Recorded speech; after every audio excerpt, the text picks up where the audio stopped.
Corre video. Muy buenos días, Dios los bendiga. Estamos viendo este tema que se llama El día del Señor vendrá. Y estamos viendo los versículos en 2 de Pedro, capítulo 3, desde el 1 hasta el 14. Y voy a leer hasta donde nos quedamos la semana pasada, hasta el versículo 10. Amados, esta es la segunda carta que os escribo, y en ambas despierto con exhortación vuestro limpio entendimiento, para que tengáis memoria de las palabras que antes han sido dichas por los santos profetas y del mandamiento del Señor. Permítame, tengo aquí un error. Dice, para que tengáis memoria de las palabras que antes han sido dichas por los santos profetas y del mandamiento del Señor y Salvador dado por vuestros apóstoles.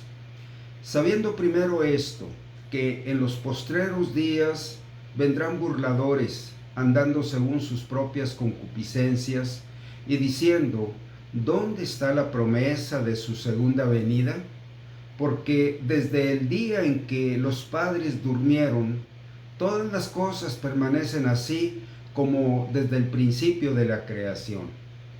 Estos burladores ignoran voluntariamente que en el tiempo antiguo fueron hechos por la palabra de Dios los cielos y también la tierra, que proviene del agua y por el agua subsiste, por lo cual el mundo de entonces pereció anegado en agua.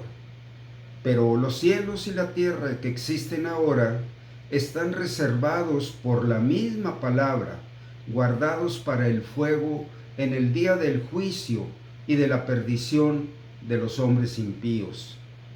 Mas, oh amados, no ignoréis esto, que para con el Señor un día es como 1000 años, y 1000 años como un día. El Señor no retarda su promesa, según algunos la tienen por tardanza, sino que es paciente para con nosotros, no queriendo que ninguno perezca, sino que todos procedan al arrepentimiento. Pero el día del Señor vendrá como ladrón en la noche, en el cual los cielos pasarán con grande estruendo, y los elementos ardiendo serán deshechos, y la tierra y las obras que en ella hay serán quemadas. Bueno, estábamos viendo estos últimos 3 versículos, 8, 9 y 10, y habíamos dicho que por lo menos 3 verdades están manifestadas de una manera relevante en este pasaje. La primera verdad que vimos la semana pasada es que el tiempo no existe para Dios. El tiempo solo es para nosotros, los seres terrenales y mortales. Dios mide la actuación de sus eventos según Él palpe cuando sea el momento de llevarlos a cabo. Así es que Dios no se guía o se rige por el tiempo, sino según Él pueda considerar el momento de sus hechos.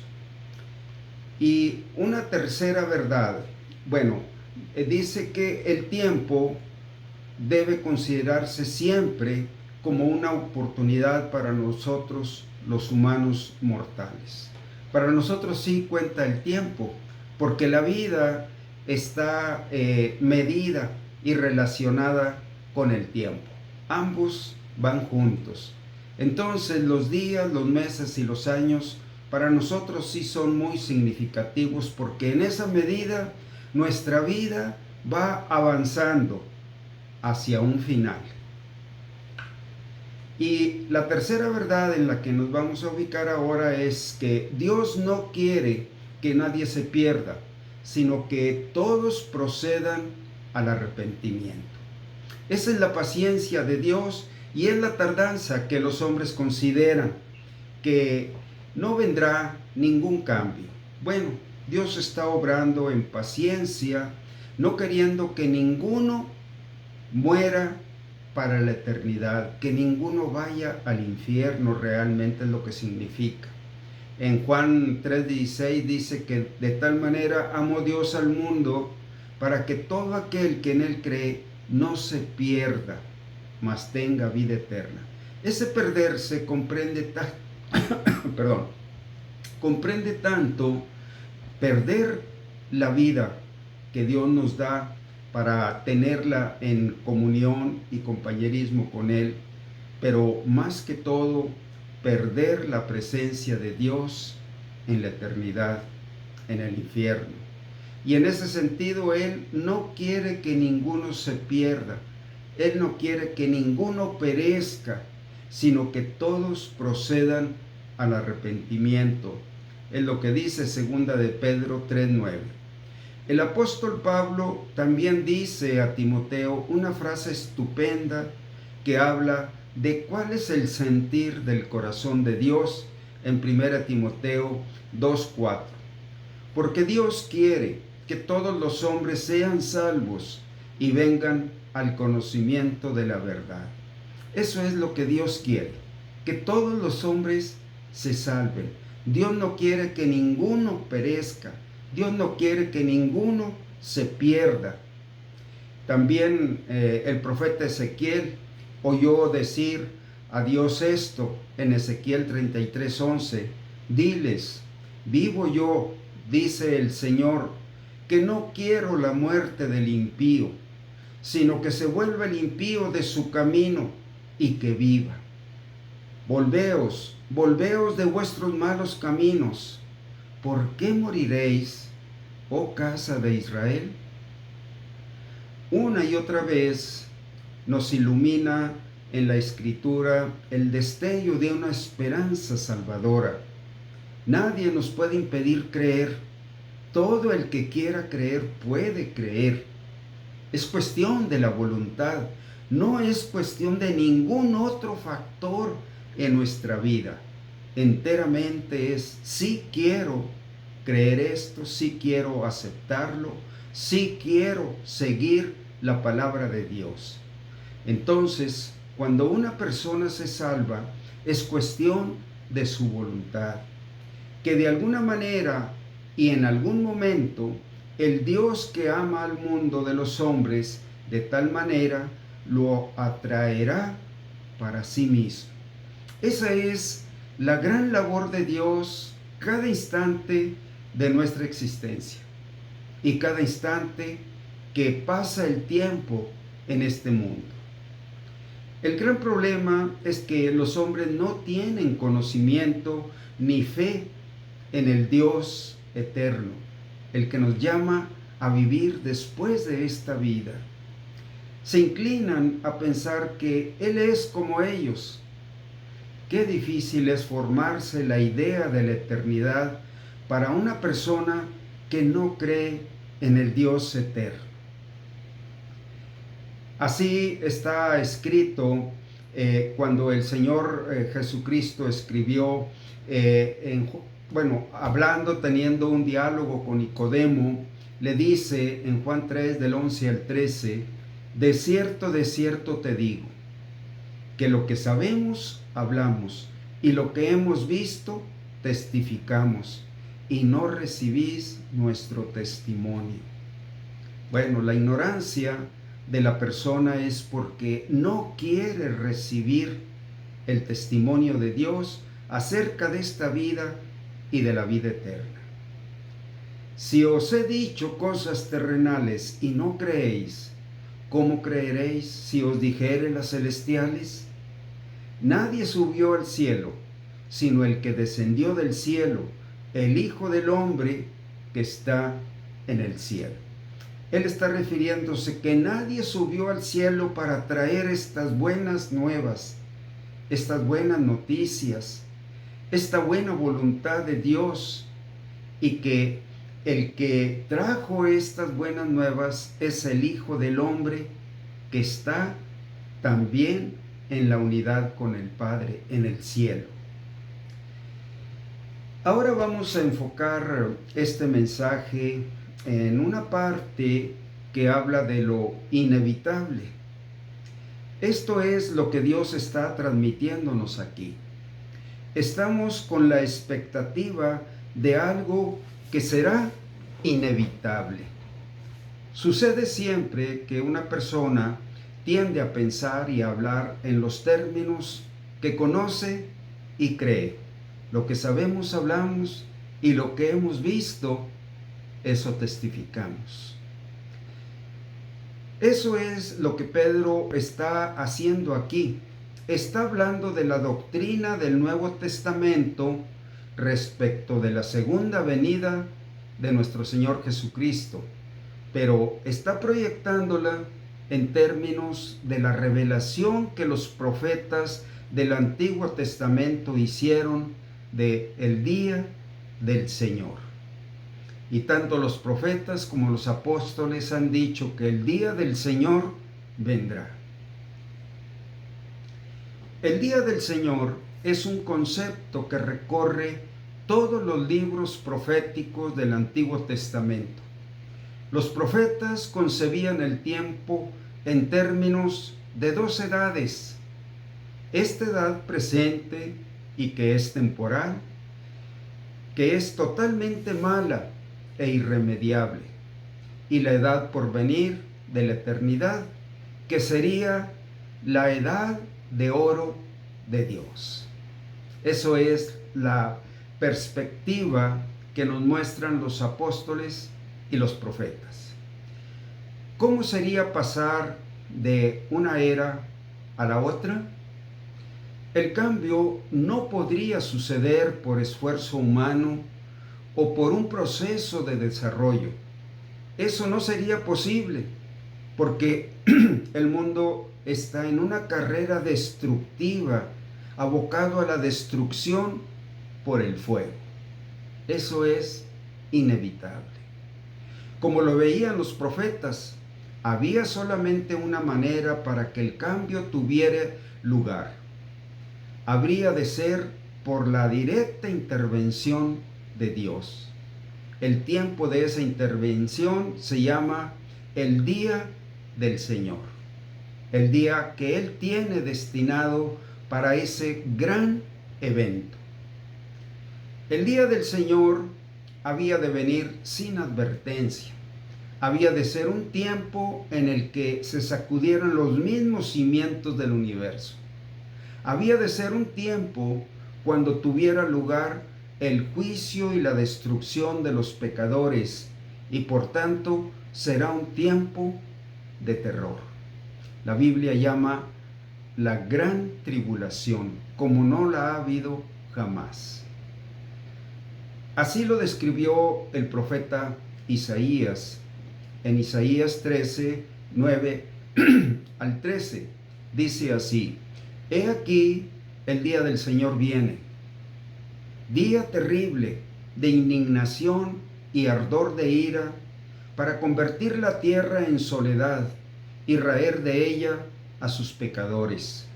Por lo cual, las estrellas de los cielos y sus luceros no darán su luz, y el sol se oscurecerá al nacer, y la luna no dará su resplandor.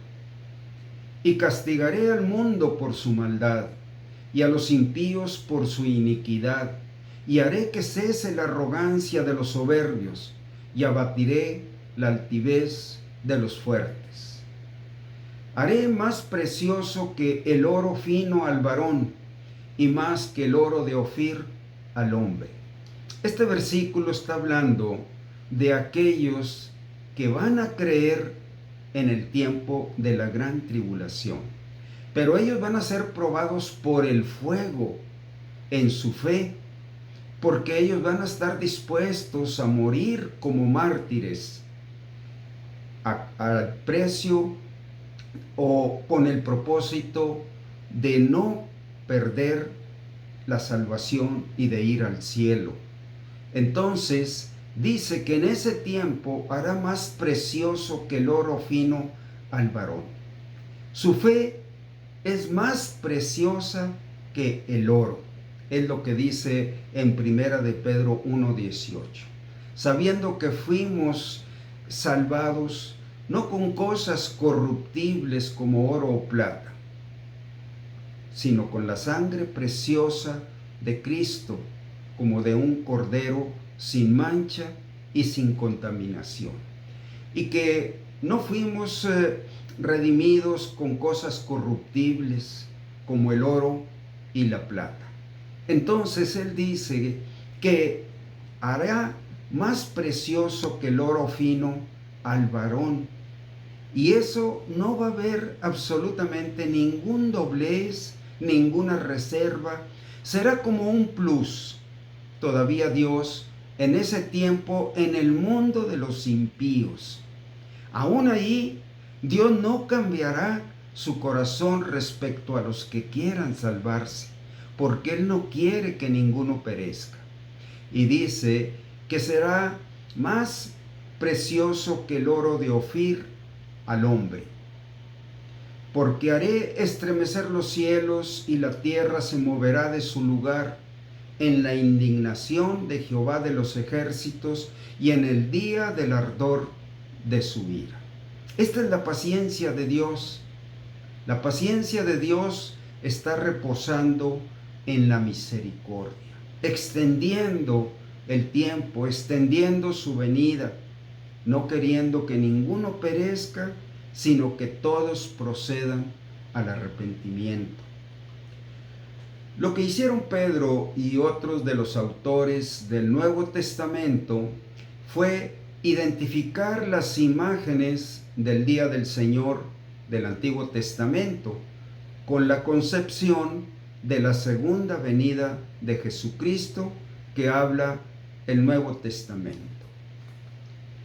El escenario de la segunda venida de Jesús que nos pinta aquí Pedro reproduce como en un cuadro la pintura y los colores del día del Señor que describieron los profetas. No podemos saber verdaderamente todos los detalles de los sucesos que vendrán. No podemos ni siquiera imaginarlos en la dimensión de nuestra mente finita. Pero lo importante no es percibir los detalles, sino tener estos avisos en nuestra mente y en nuestro corazón. Nos baste creer que vendrán. Bástenos notar que el apóstol Pedro ve la segunda venida como un tiempo de terror por los rechazadores y burladores de Cristo. A ellos se refiere los impíos y los pecadores.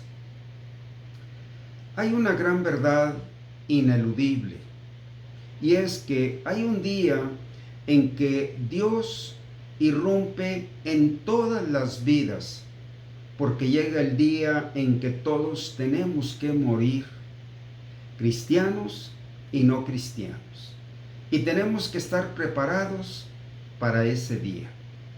Puede ser que consideramos la segunda venida de Cristo como un acontecimiento del futuro muy lejano o incierto. Puede ser que la consideremos una doctrina que podemos dejar de lado.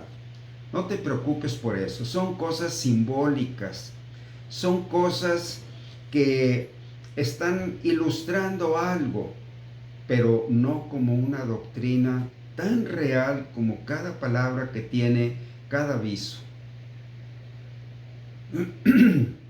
Pero no podemos eludir el encuentro con Dios después de la muerte. Esta es la gran verdad.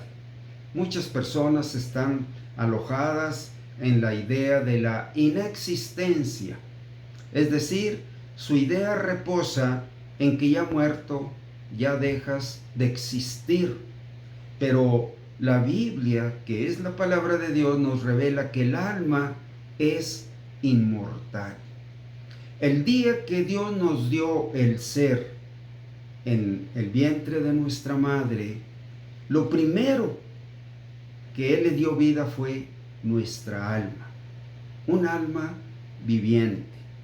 y el alma es inmortal, sigue su rumbo, su destino después de la muerte.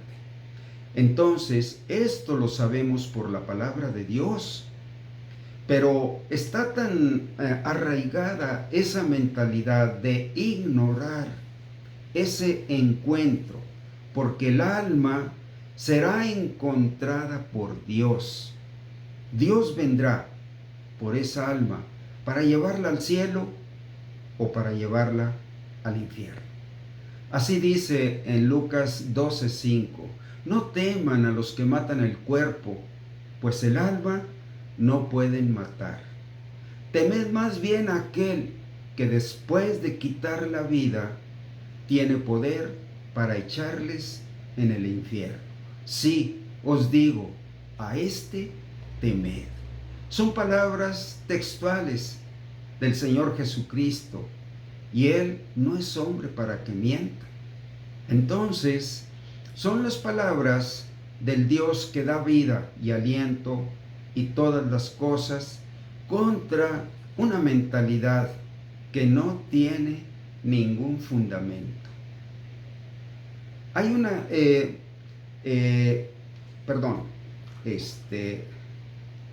es por esto que la palabra de Dios nos hace una exhortación contra la indiferencia.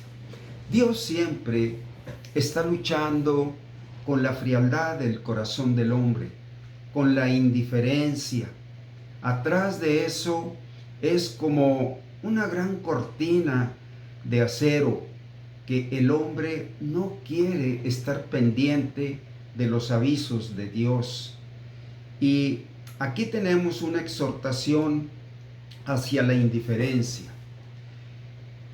No debemos dejar de tener en cuenta que toda la revelación que los profetas y apóstoles de Dios han hecho de la segunda venida de Cristo al mundo,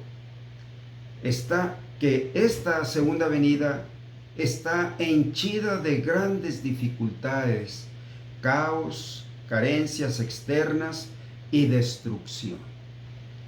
Bueno, todavía en ese plus de oportunidad, algunos van a creer, van a querer aceptar lo que Dios les ofrece, no van a querer perder su alma, y en ellos va a haber tanta gracia para que puedan soportar todo lo que tienen que sufrir por su salvación, por identificarse con Cristo, por no aceptar la marca del anticristo. Por eso dice el Señor, no teman a los que matan el cuerpo, pues el alma no pueden matar, y ellos van a estar rodeados de esta poderosa verdad. Y toda persona cuenta con la medida necesaria de esa gracia al tiempo de morir. No temas lo que mata el cuerpo, pues el alma no puede matar, lo que sea o los que sean.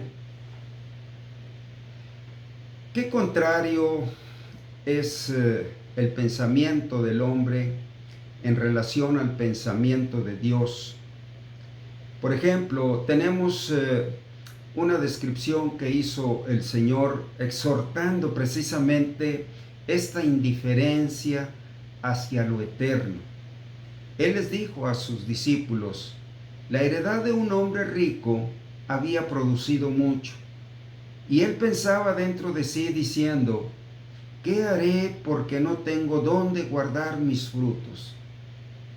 Y dijo, esto haré, derribaré mis graneros y los edificaré mayores, y ahí guardaré todos mis frutos y mis bienes. Fíjense, una mente arraigada a este mundo, a esta vida terrenal, almacenar y atesorar más y más bienes. Pero no solo eso es su mentalidad perdida. Y diré a mi alma, alma mía, muchos bienes tienes guardados para muchos años. Repósate, come, bebe, regocíjate. Sí, Ahí es donde se aloja una mente mundana. Pero Dios le dijo: necio, esta noche vienen a pedir tu alma, y lo que has provisto, ¿de quién será? Es una necedad pensar así. No hay un día que Dios no esté llamando al hombre al arrepentimiento, a que tome la gran decisión para lo cual Dios lo trajo a este mundo. Y la gran decisión es creer y aceptar la salvación y la vida eterna que Dios le ofrece en Cristo Jesús. No hay otro propósito supremo en Dios para habernos dado el ser que tenemos, sino para que disfrutemos la eternidad a su lado. Y también el Señor en Mateo 24:42 dijo: velad pues, porque no sabéis a qué hora ha de venir vuestro Señor. Bueno, miren, este mensaje es para estos tiempos que estamos viviendo. La verdad que el reloj de Dios se va acelerando.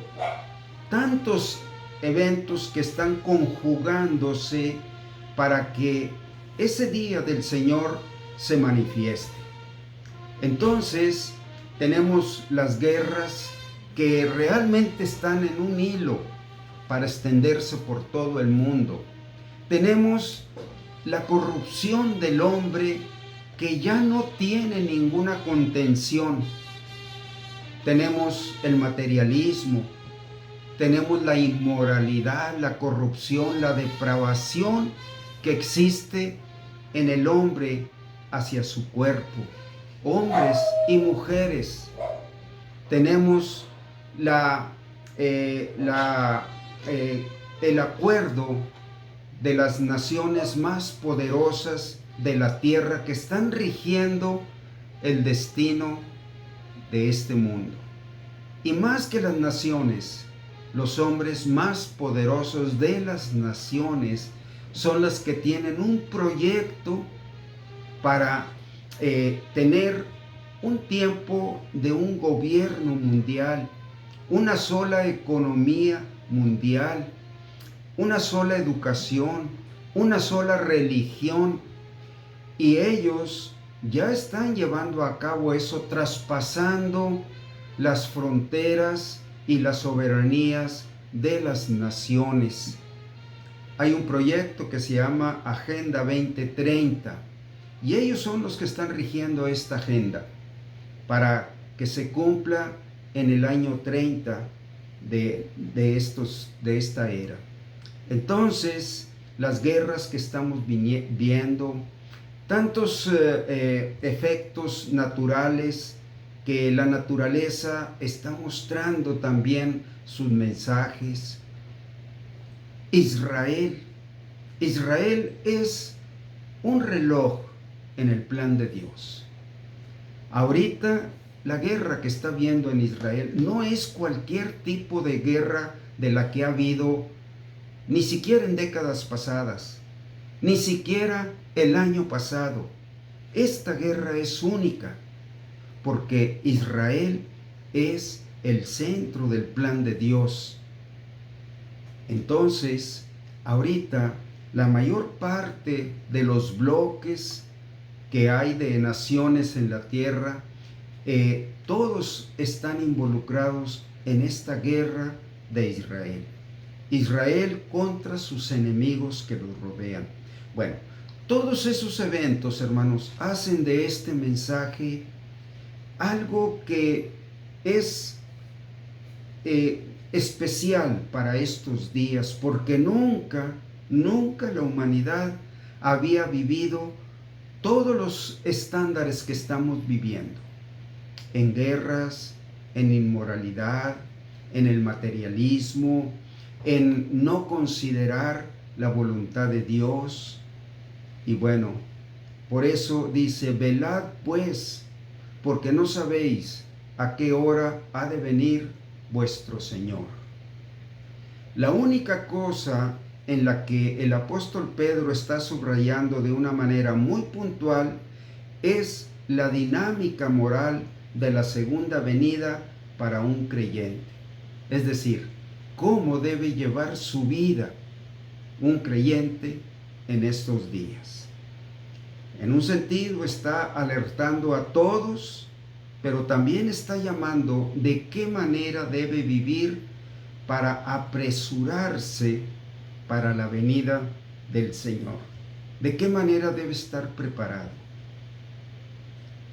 Si estas cosas van a suceder y el mundo se precipita al juicio, es obvio que debemos vivir una vida de piedad y santidad. Bueno, para muchos cristianos estas son palabras de la Biblia, son palabras santas, son palabras espirituales, pero no tienen la concepción, ¿verdad?, de lo que es vivir en una vida santa y en una vida piadosa. Miren, son dos parámetros que nos hacen ver la persona del Señor Jesucristo. Su santidad perfecta, su rechazo al pecado, su condenación hacia Satanás, su condenación hacia la corriente pecaminosa del mundo.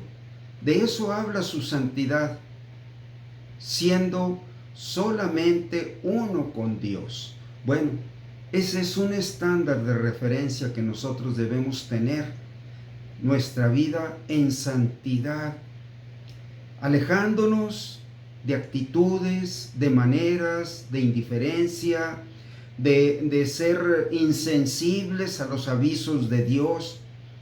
Créanme, los cristianos cultivan tantas maneras equivocadas de vivir su vida, haciéndose ajenos, siendo indiferentes, no dándole el valor a los avisos, a la palabra de Dios. Bueno, es la razón por la que toleran en sus vidas tanto pecado. El pecado los tiene fríos, indiferentes, porque una de la estándares o de la dinámica en la que debe caminar un cristiano es en santidad. Y la otra dice que es la piedad. Bueno, para tener una dimensión de lo que es la piedad, también debemos poner nuestros ojos en el Señor Jesucristo.